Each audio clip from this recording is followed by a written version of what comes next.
जय हिंद दोस्तों।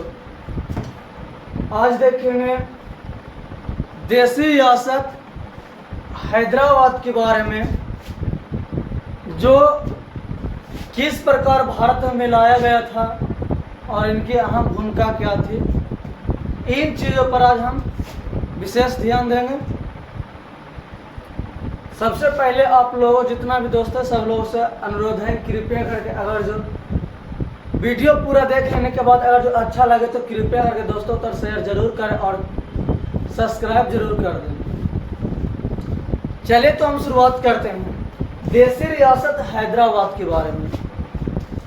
देसी रियासत हैदराबाद की पहले देखते हैं दोस्तों, इनकी थोड़ा सा शुरुआत से चलते हैं। तो इनकी स्थापना की जो बात किया जाए दोस्तों, इनकी स्थापना मुगल बादशाह मोहम्मद शाह रंगीला के नेतृत्व में, मतलब इनके 1724 ईस्वी में स्थापना हुआ था। 1724 ईस्वी में इनकी स्थापना माने किनकी, मतलब हैदराबाद की। मोहम्मद शाह रंगीले के शासनकाल में ही 1724 ईस्वी में इनकी स्थापना निजाम मुल्क ने किया था। निजाम मुल्क ने हैदराबाद की स्थापना 1724 ईस्वी में दोस्तों किया गया था। यही निजाम मुल्क की जो बात करें दोस्तों, तो इनके मूल नाम चिनकिलीज खां है। चिनकिलीज खां यानी कह सकते हैं निजामुल मुल्क का ही दूसरा नाम है चिनकिलीज खां दोस्तों। चिनकिलीज खां संबंध जो रखते थे, पहले वंश चला करता था, वो इस वंश के हैं, वो इस वंश के हैं, डोगर वंश के, मतलब इत्यादि वंश चला करता था पहले। तो निजाम मुल्क जो थे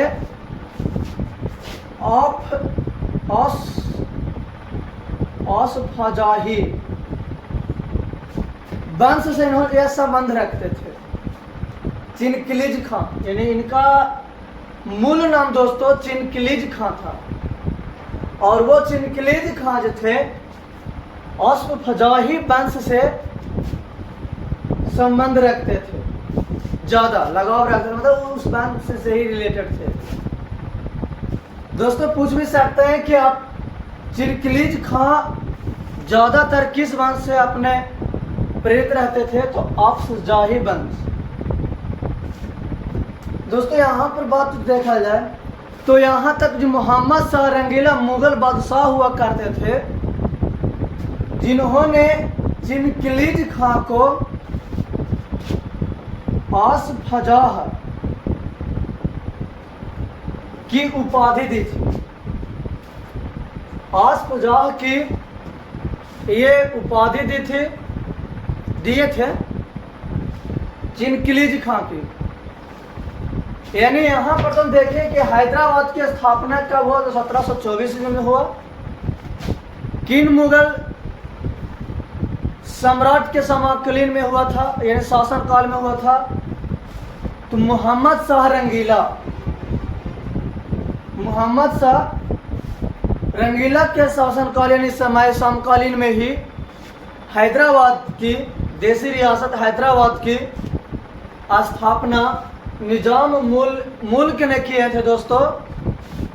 ये निजाम मुल्क जो थे फजाही वंश के से संबंध ज़्यादातर रखते थे, ये उसी वंश के अंतर्गत आते थे। इन्हें फजाह नामक उपाधि जो मोहम्मद शाह रंगीले ने ही दिए थे दोस्तों। निजाम मुल्क की ही अन्य नाम यानी मूल नाम चिनकिलीज खां हुआ करता है। यही देखते हैं थोड़ा सा चिनकिलीज खां के बारे में, यानी निजाम मुल्क के बारे में दोस्तों। तो युद्ध हुआ था एक सुकरखेड़ा का युद्ध हुआ था दोस्तों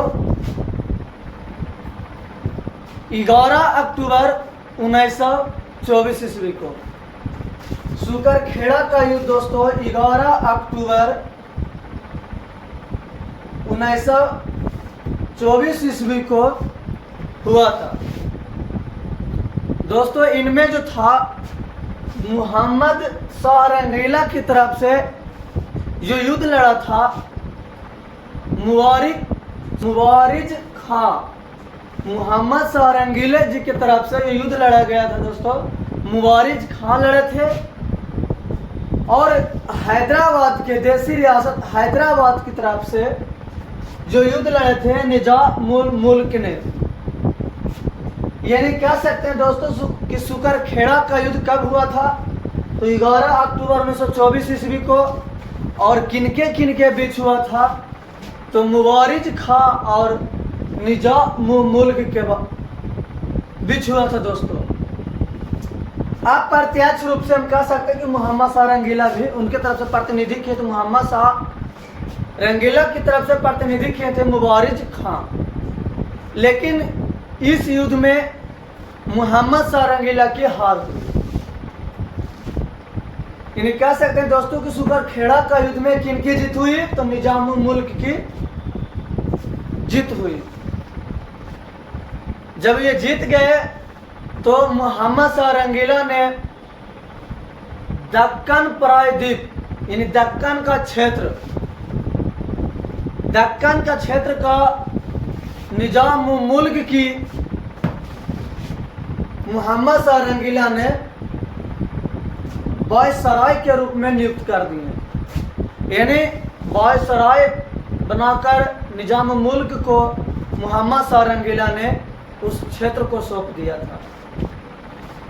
ये देख लेते हैं थोड़ा सा सुकरखेड़ा के युद्ध के बारे में। तो दोस्तों सुकरखेड़ा का युद्ध कब हुआ था, 11 अक्टूबर 1924 ईस्वी को। किनके बीच हुआ था, तो मुवारिज खां और निजामुल मुल्क के बीच हुआ था दोस्तों। जीत की उसकी हुई, तो निजामुल मुल्क की जीत हुई और मुवारिज खां की कुछ हो गया, हार हो गया। जब हार गए दोस्तों तो इन्होंने दक्कन प्रायद्वीप के वायसराय के रूप में बनाकर इन्हें निजामुल मुल्क को दे दिया गया। क्योंकि जो जीतता दोस्तों उसको कुछ ना कुछ तो क्षेत्र चाहवे करे, क्योंकि युद्ध के समय बहुत सारा हानि होता, बहुत सारा नुकसान होता, तो भरपाई किससे करेंगे। तो जिन कारणों से निजामुल मुल्क को दक्कन प्रायद्वीप दक्कन का क्षेत्र के रूप में इन्हें वायसराय के रूप में दे दिया, वायसराय बना दिया गया निजामुल मुल्क की दोस्तों। इराक के युद्ध जो हुआ था दोस्तों 1728 ईस्वी में। जब थोड़ा सा आ ही गए दोस्तों तो इसके बारे में विस्तृत तो थोड़ा सा और जानकारी देते हैं। 2 मिनट का वीडियो बनाने से तो अच्छा है कि थोड़ा सा विस्तृत से जानकारी ले लेंगे, ठीक है। अब देखते हैं पालखेड़ा के युद्ध। पालखेड़ा का युद्ध दोस्तों हैदराबाद के निजाम और मराठा बाजीराव प्रथम के बीच हुआ था। मराठा बाजीराव प्रथम के बीच हुआ था दोस्तों। और पालखेड़ा का युद्ध हुआ था दोस्तों। यानी पूछवा करेंगे कि पालखेड़ा का युद्ध किनके बीच हुआ था, तो हैदराबाद के निजाम और मराठा बाजीराव प्रथम के बीच हुआ था दोस्तों। जिनमें हैदराबाद के निजाम की हार हुई और मराठा बाजीराव प्रथम की जीत हुई दोस्तों। तब जीत हुई दोस्तों तो जिस कारण से युद्ध के अस्थायी होने के लिए एक संधि हुई। संधि का मतलब समझौता हुआ। मुंशी शिवगाम की संधि, मुंशी शिवगाम की संधि, मुंशी शिवगाम की संधि हुआ दोस्तों। यानी हम कह सकते हैं कि पालखेड़ा का युद्ध जो हुआ किस संधि के तहत समाप्त हुआ, तो मुंशी शिवगाम की संधि के द्वारा पालखेड़ा का युद्ध समाप्त हो गया। यही पालखेड़ा का युद्ध दोस्तों 1728 ईस्वी में जो हुआ था, जो मुंशी शिवगाम की संधि के तहत समाप्त कर दिया गया। और अब जो हारे हैं दोस्तों तो उसको तो कुछ ना कुछ देना ही पड़ता है। जिस तरह से अभी जस्ट बताएं कि सुकरखेड़ा का युद्ध में मुवारिज खां हार गए तो दक्कन प्रायद्वीप का वायसराय के रूप में हैदराबाद के निजाम को सौंप दिया गया था। तो उसी तरह से अगर जो इस बार निजाम हैदराबाद के हारे हैं तो इसको तो कुछ ना कुछ तो देना ही पड़ेगा। तो मुंशी शिवगान की संधि के तहत ही ये प्रावधान यानी एक बात कहा गया कि आप चौथ या सरदेश मुखी कर देंगे। इन पर ये कह सकते हैं कि मुंशी शिवगान की संधि के द्वारा हैदराबाद के निजाम पर चौथ या सरदेश मुखी जैसी कर लगा दी गई। दोस्तों इनकी तहत आप थोड़ा सा आप चलते हैं निजाम के बारे में। तो दोस्तों निजाम की जो मृत्यु था हैदराबाद की निजाम मुल्क की जो निधन 1768 ईस्वी में दोस्तों इनकी निधन हो गई।